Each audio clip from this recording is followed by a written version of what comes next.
Agroni and Tokwani, where ye journalist beef na apai Womonchimonka highway no so. Kobana Bobie Ansah versus Onuankasa na Danfo at the same time our oil apprentice. I'm talking about Okatakyie Afrifa Mensa. Waka cancer na maramaso matibi.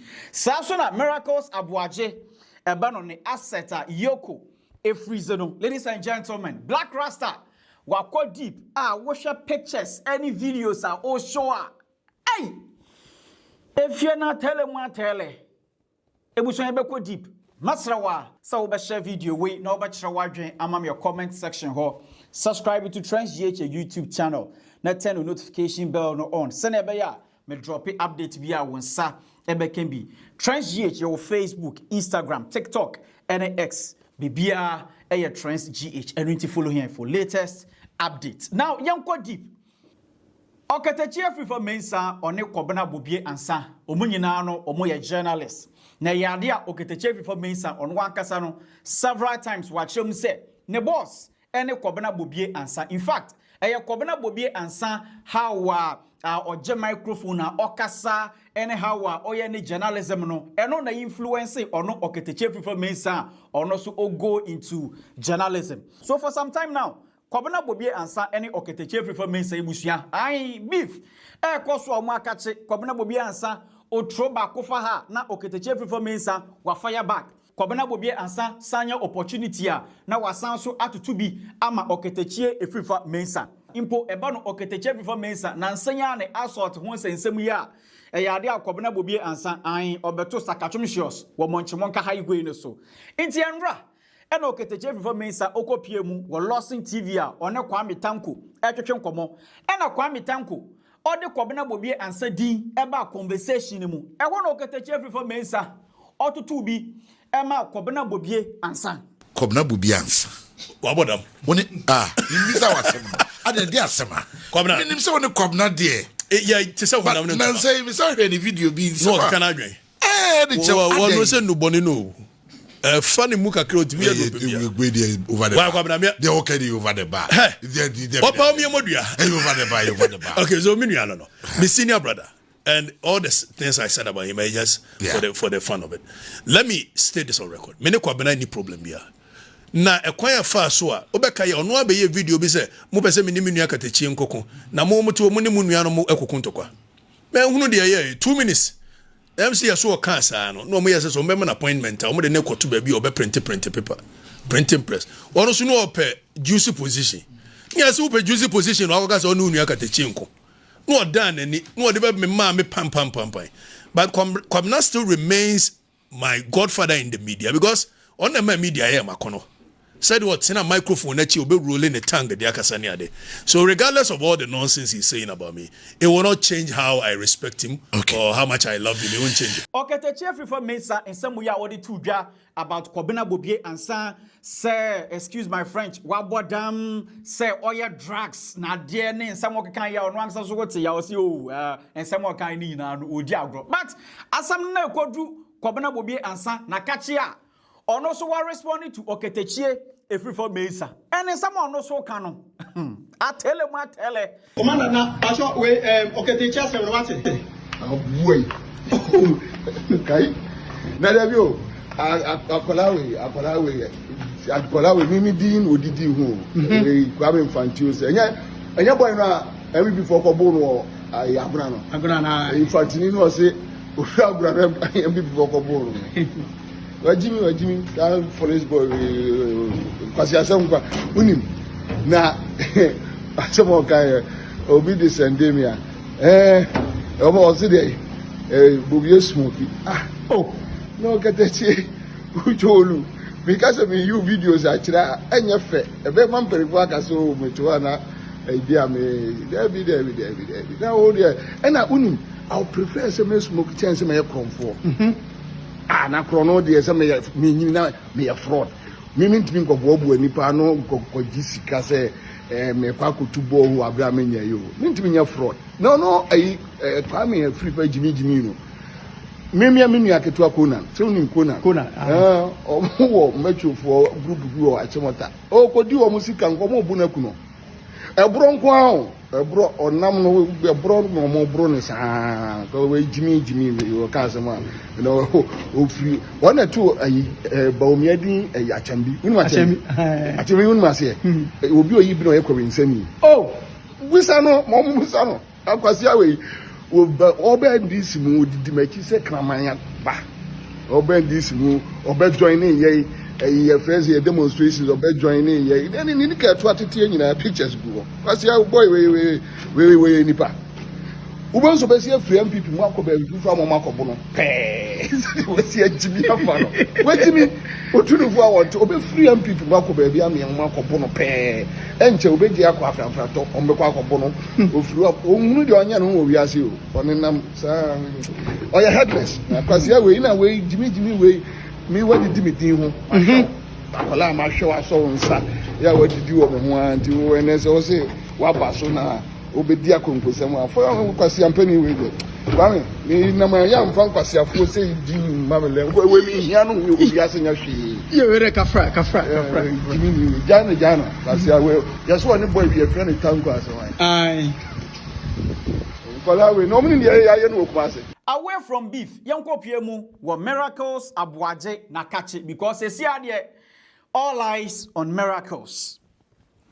Last month, enebeto ogia say EOCO for ache Dennis Miracles Aboagye said time na oye executive secretary Emma Interministerial Coordinating Committee on Decentralization sika esombo 55 million Ghana cedis sika no 550 billion ebusuya sa sika no hawa Miracles Aboagye ne time almost spend ye ne enwema bi omototo ye ne ebusuya sika no breakdown no enko ye emecha say eye former accountant Emma Interministerial Coordinating Committee on Decentralization eye Gerard Apia omo nyina no EOCO investigate yomo ema EOCO ebusuya fast forward omo the statement tu dwakro mu kire mu se eye Gerard Apia oya former accountant no ono kra no wa start ya sa sika no otue bi ema EOCO kra kire mu se omo de omo kan se Gerard Apia former accountant no onfa sika bi embra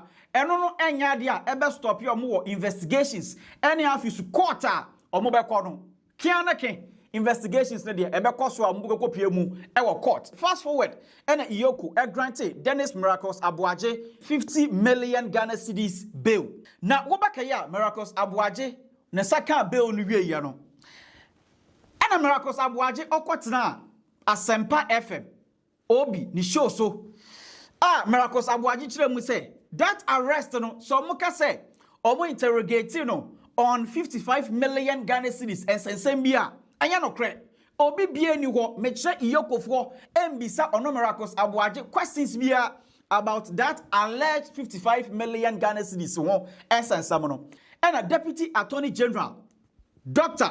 Simsai Okopiemu ewo hot issues metre TV3 o makache o chemu say Miracles Aboagye sasam na okan ye no enya no kre na so se EOCO for antoto na no a okay omo de omo nkasa bebre normally no case start ya sa na omokeka na so ebe wie kire no na amanfo e the plea bargain asesa so na mekai pa say Miracles Aboagye sa interview a okọ grante ye wo Asempa FM no akwatia MP lawyer Bernard Bedi Akubedu ono kra kire mu say Miracles ebe ya onjai kasa because EOCO release statement a omo kire nsem no mu no omanko deep eno nti so okasa EOCO for antoto na no na de a osra Miracles Aboagye because ono lawyer Bernard Bedi Akode oye lawyer and say EOCO the statement ba na so man shut down ko deep an konsem no man fifi mu na wo start say wo granting interviews wonim obi a only key information emomo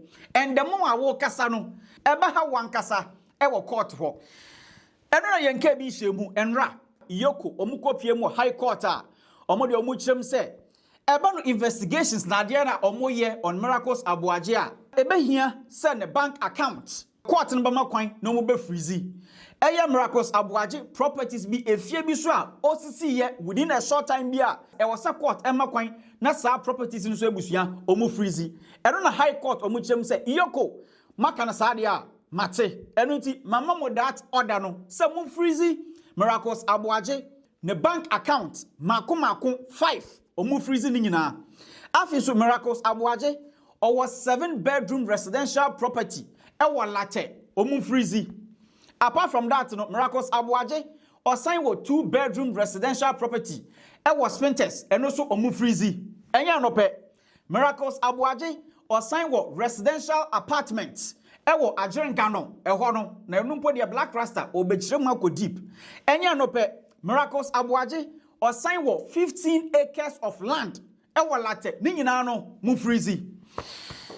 Enu na busua news so ya ebeto odwa no amanfo edin komo na fie ni wehu wose me hu yo efie ni kro mo kira ba ko 6 months eno osi wieye ebisi o we sure ebisi o ebi mpodie an omo allege say within 2 years and that is a properties ni nyina no na sakan amanfo kansem Blakk Rasta o chrem say information dey we saw okutabi na efie ni bia Miracles Aboagye wesi no ono Blakk Rasta obehie ni nyina egu ho. Run the dossier. Watch this. There is Miracles Aboagye's assets frozen as court confirms EOCO order.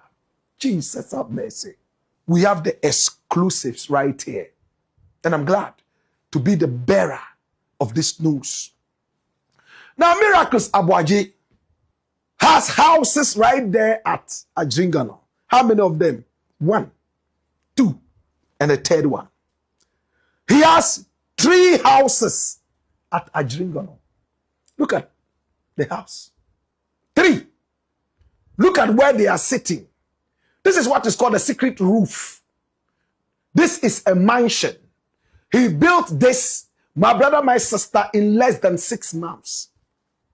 One of them, my brother, my sister, was almost sold at the time that investigators started to freeze this via the courts. This is Miracles Aboagye's Ajingano mansion.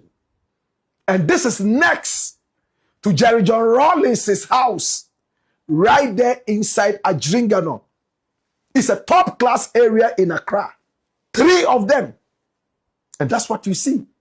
Then on the Spintex Road, he has a modest one, which is not that modest.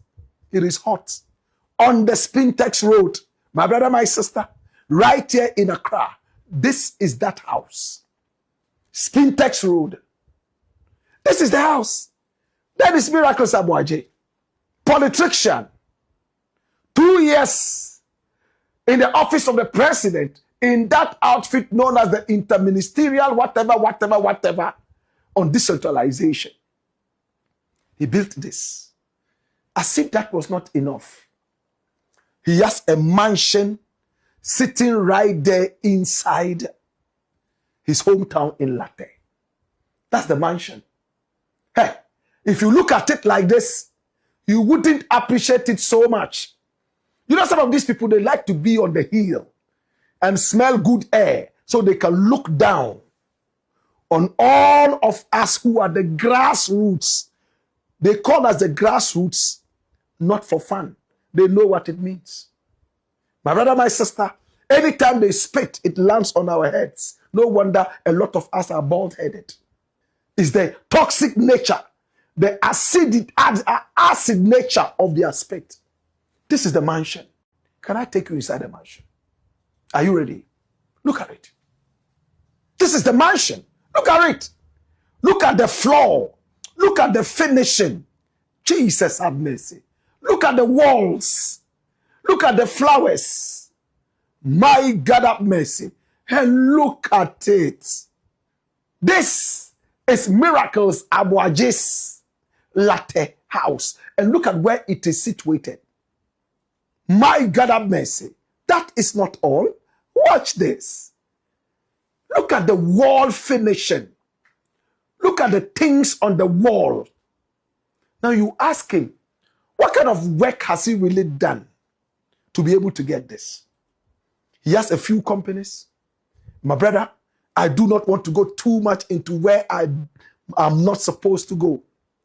But we are told, we hear around that contracts were given to family and friends for kickbacks. Money was siphoned from left, right, and center. One of those contracts was what he allegedly went to tell that guy who took over from him. Oh, please take this one out. Don't include it. Miracles Aboagye is in trouble. A government worker in a political office within 2 years has been able to build these houses, amass money. My brother, my sister, this is Miracles Aboagye. At a point, he was heard telling investigators, oh, this land, my father gave it to me. Which father?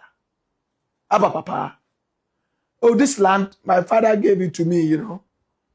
My brother, my sister, as it stands right now, Miracles Aboagye is in deep trouble. And I'm happy. When the NPP was in power, these were the people who behaved holier than thou. Oh, we are the young guys with the young brains. You know, people were pushing the younger ones so that the old men would actually vacate the seats. This is what the young guys are allegedly doing. Nothing will save this man from joining Wontumi in there. This guy is in trouble. Deep trouble. More things are coming up. Almost every day, people are calling investigators and telling investigators, we think this is for him too, that is for him too. He was seen here, he was seen there. My brother, my sister, Nana Addo should be bowing down his head in shame. He was too old to be president and too sick to be president. He should have told us his health condition, just as he told us what he had in terms of assets, so that we would have decided whether to vote him in or not. He spent all his time sleeping whilst he was in power, whilst people like Wontumi took the nation for granted, whilst a lot of his appointees slapped the economy left, right, and center, whilst his finance minister busily gave unprofessional haircuts to our heroes and heroines who worked very hard to be able to make some substance, put away for their retirement. They gave them unqualified bald heads, undeserved bald heads from the wicked haircuts that they gave them. Today the man is sitting in America and he says he's been witch hunted. For that matter, he won't come. But I can tell you on authority that he will be here, dead or alive. Blakk Rasta and some way no able to be about Miracles Aboagye ne asset EOCO efrizi yano eba no fie ni bia Miracles Aboagye wesisi a eno na Blakk Rasta or the videos and pictures egu Monchimonka highway no so no. Ebuso feel free. Na chira wadwema your comment section ho. Na share video we send ebeya afoforo so omonsa ebekebi. Macro.